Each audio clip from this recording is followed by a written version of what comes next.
Hello friends, आप लोग का बहुत बहुत स्वागत है स्टडी पॉइंट यूट्यूब चैनल पर। और इस पर्टिकुलर वीडियो सेशन में हम लोग आज डिस्कस करने वाले हैं मैथ्स के कुछ बहुत ही इंपॉर्टेंट क्वेश्चन जो कि एग्जाम में हमेशा पूछे जाते हैं और आपके आने वाले एग्जाम के लिए बहुत ही ज़्यादा इंपॉर्टेंट है।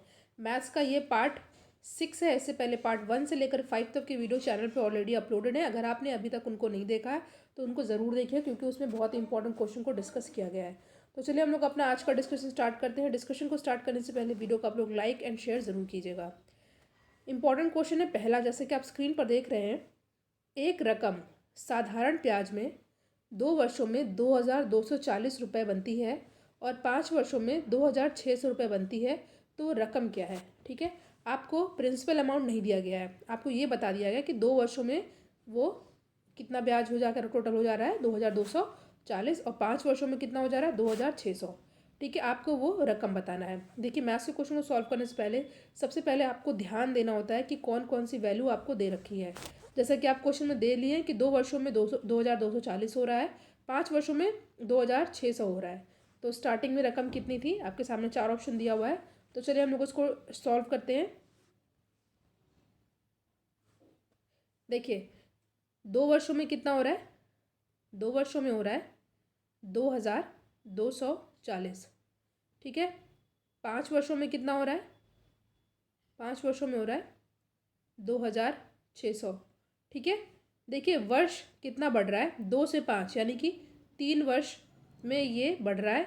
कितना बढ़ रहा है, जैसा कि आप देख रहे हैं, अगर 2600 में से 2240 हमको माइनस करते हैं तो यहाँ पे हमारा क्या आ जाएगा 360। 360, तो 3 वर्षों में कितनी हो रही है वैल्यू, 360 रुपये। ठीक है, ध्यान दीजिएगा, 3 वर्षों में कितनी हुई, 3 वर्षों में हुई है 360 रुपये। ठीक है, तो 1 वर्ष में क्या होगी आप आराम से निकाल सकते हैं।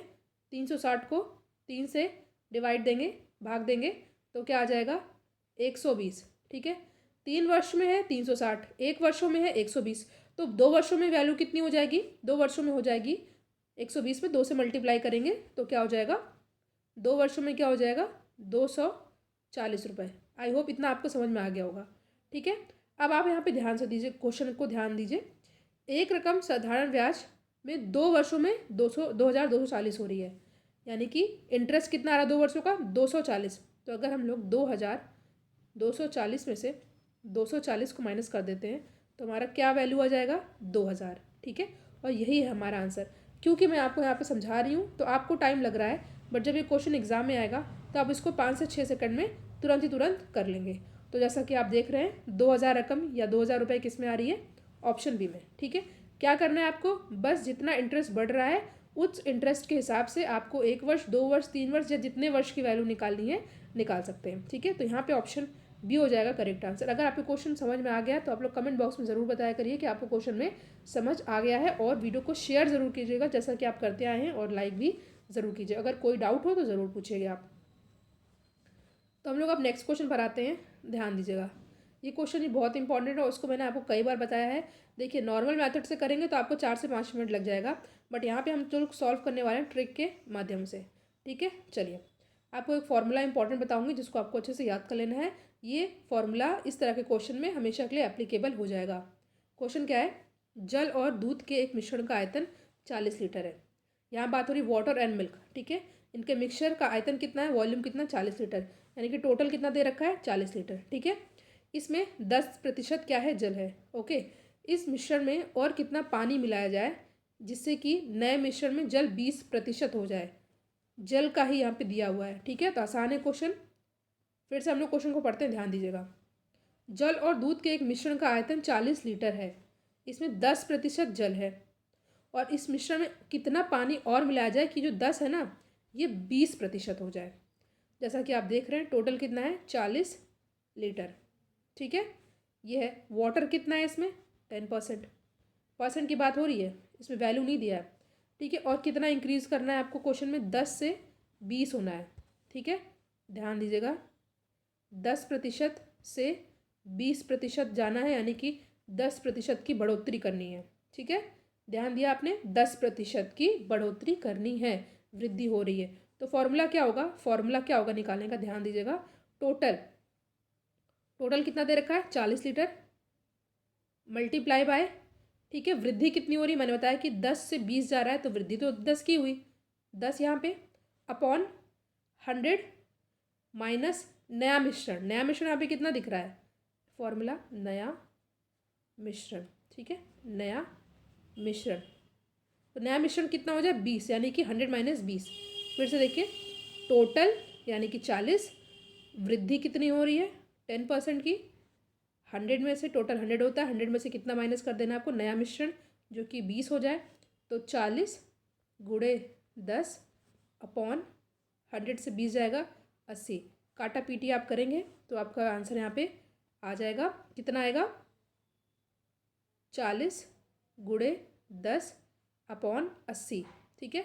ये जीरो से ये जीरो कैंसिल हुआ, 40 अपॉन 8, 8 पंचे, ठीक है 5, ठीक है। आंसर यहाँ पे 5%। इस तरह के क्वेश्चन को आपको ऐसे ही अटेम्प्ट करना है, ठीक है। फॉर्मूला मैं फिर से बता दे रही हूँ, टोटल इंटू वृद्धि अपॉन 100 माइनस नया मिश्रण, ठीक है। आसानी से आप लोग इसे कर लेंगे। देखिए नॉर्मल मेथड से करते तो आपका 4 से 5 मिनट में जाता, यहाँ पे आप ट्रिक से करेंगे तो आंसर आ जाएगा और आपका टाइम भी बचेगा। नेक्स्ट क्वेश्चन है, ये क्वेश्चन मैंने आपसे करा रखा है एक बार, तो इसको हम लोग पढ़ते हैं, ध्यान दीजिएगा। यदि किसी संख्या को 133 से विभाजित किया जाए तो शेष 21 बचता है। ध्यान दीजिएगा, अगर किसी संख्या को 133 से विभाजित किया जाए तो शेष 21 बचता है। यदि उस संख्या को 19 से विभाजित किया जाए तो शेष क्या बचेगा। इस तरह के क्वेश्चन मैंने आपको ट्रिक बताई थी कि जैसे आपको ऐसा क्वेश्चन दिखे तो आपको क्या कर लेना है, संख्या को इससे डिवाइड करिए, क्या ये डिवाइड हो जा रहा है कि नहीं। 133 क्या पूरी तरह 19 से डिवाइड हो जा रहा है कि नहीं। अगर ये संख्या इससे पूरी तरह डिवाइड हो जाए, जो कि हो जा रही है क्योंकि आपको पता है कि 19 की टेबल में 133 आता है, तो अगर ऐसा हो जाए तो आप इस 19 को ही 21 से भी भाग दो, यानी कि 21 भागे 19। तो आपको बताना है किस जगह 19 से कम 19, 19 × 19, यहाँ पे आया 2, ठीक है। तो यही हमारा आंसर जाएगा, जो कि ऑप्शन बी में आपको दिख रहा है। बहुत आसान है, बहुत आसान है। इसको मैंने आपसे 2 से 3 बार आपको इस तरह के क्वेश्चन बताए हैं, तो इस तरह आपको निकाल लेना। मैंने फिर से बताना है आपको, 133 को 19 से भाग दीजिए, यदि अच्छी तरह पूरी तरह से डिवाइड हो जाए तो उसी 19 को आप 21 से भाग दो, और जो रिमाइंडर बचता है, शेषफल बचता है, वही आपका आंसर हो जाएगा, जो कि हमारा ऑप्शन में बी दिख रहा है। ऑप्शन बी हो जाएगा हमारा करेक्ट आंसर। आज के वीडियो का लास्ट क्वेश्चन, ठीक है। 4 ही क्वेश्चन मैं आपको कराती हूँ। क्वेश्चन है, किसी 2 अंकों की संख्या एवं संख्या के योग को परस्पर बदलने से प्राप्त संख्या का योग 110 है, ठीक है।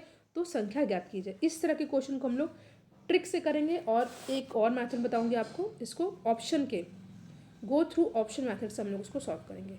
मैंने कि बताया कि आपको नॉर्मल मेथड से जाएंगे, आपका 4 से 5 मिनट जाएगा, तो आपको टाइम बचाना है, आप ऑप्शन के हिसाब से देखेंगे। सबसे पहले क्वेश्चन को ध्यान से पढ़िए। क्वेश्चन क्या है, किसी 2 अंकों की संख्या, 2 अंकों की संख्या क्या होती है, मतलब उसमें 2 अंक हों, जैसा कि आप यहाँ पे भी देख रहे हैं, आप यहाँ पे भी देख रहे हैं, यू कैन सी दैट सब 2 अंकों से मिलकर के बनी हुई है, ठीक है। ये तो हमारा ये है कि चारों ऑप्शन में से कोई एक और आंसर होगा। तो किसी 2 अंकों की संख्या एवं संख्या के योग को परस्पर बदलने से प्राप्त संख्या का योग 110 है, ठीक है। अंतर, तो पहले हम लोग पहला ऑप्शन देखते हैं, 3 8 दिया हुआ है, ठीक है, 3 और 8। तो क्या इसको अंतर, यानी कि आप इसको माइनस कर रहे हैं तो क्या 4 आ रहा है, सबसे पहले आपको ये चेक करना है। क्या 3 में से 8 में से 3 को माइनस करेंगे तो क्या 4 आ रहा है, नहीं आ रहा है, तो पहला ऑप्शन एलिमिनेट हो गया। देखिए बाकी में आप माइनस करने पर आपको 4 मिल रहा है, ठीक है। तो हम लोग बी को पहले चेक करेंगे, क्योंकि 7 - 3 अंतर 4 हो रहा है, ठीक है। तो दूसरी कंडीशन क्या कर रही है, दूसरी कंडीशन कह रही है कि पहला तो 73 है, इसका अंतर 4 है, तो पहली कंडीशन तो फॉलो हो गई। दूसरी कंडीशन क्या कह रही है कि 73 और उनके अंकों को परस्पर बदल दिया जाए। तो परस्पर बदलने से क्या होता है, 73 है, इसको हम लोग बदल देंगे तो क्या हो जाएगा 37, ठीक है। यदि 2 अंकों की संख्या एवं संख्याओं के अंकों को परस्पर बदलने से प्राप्त संख्या का योग 110 है तो संख्या ज्ञात कीजिए जबकि उनके अंतर 4 हो, ठीक है। तो क्या इनका योगफल देखते हमारा 110 आ रहा है कि नहीं आ रहा है। तो यहाँ पे हम लोग प्लस करते 7 3 10, और यहाँ पे जैसा कि आपने देखा यहाँ पे 110 यहाँ पे आ रहा है, तो हमें आगे जाने की आवश्यकता नहीं है, हमारा यहीं पे क्वेश्चन सॉल्व हो गया और वो आंसर हो जाएगा बी, दैट इज 73। कुछ नहीं करना है, पहले आपको चेक कर लेना है कि क्या दोनों जो है, चारों जो ऑप्शन में दिया हुआ है वो जो है आपका 2 अंकों से मिलकर के बना है। जी हाँ बना है। अब हम लोग ने ये चेक कर लिया, क्योंकि दोनों चारों ही ऑप्शन में 2 अंकों से मिलकर के संख्या बनी है, तो हम आगे देखेंगे। आगे का कंडीशन फॉलो करना है, वो क्या देखना है कि उनके जो संख्या है, ठीक है, जो कि आपको दे रखा है 73, और इनको परस्पर बदल दिया गया जो कि 37, उनका योग 110 आ रहा है कि नहीं, जो कि आ रहा है, तो हमें आगे चेक करने की ज़रूरत नहीं है, हमारा यही क्वेश्चन सॉल्व हो जाता है। ठीक है, अभी मैंने आपको बताया क्योंकि थोड़ा टाइम लगा, क्योंकि मैं समझा रही हूँ आपको। जैसे ही आप एग्जाम में क्वेश्चन देखेंगे, आप 2 से 4 मैक्सिमम 6 सेकंड में क्वेश्चन आप सॉल्व कर लेंगे। आई होप ये वीडियोज़ आपके लिए बहुत ही ज़्यादा हेल्पफुल हो, और हेल्पफुल लगे तो इसको सपोर्ट कीजिए, चैनल को, उसको ज़्यादा से ज़्यादा अपने फ्रेंड सर्कल में शेयर कीजिएगा। Thank you so much for watching. Thank you.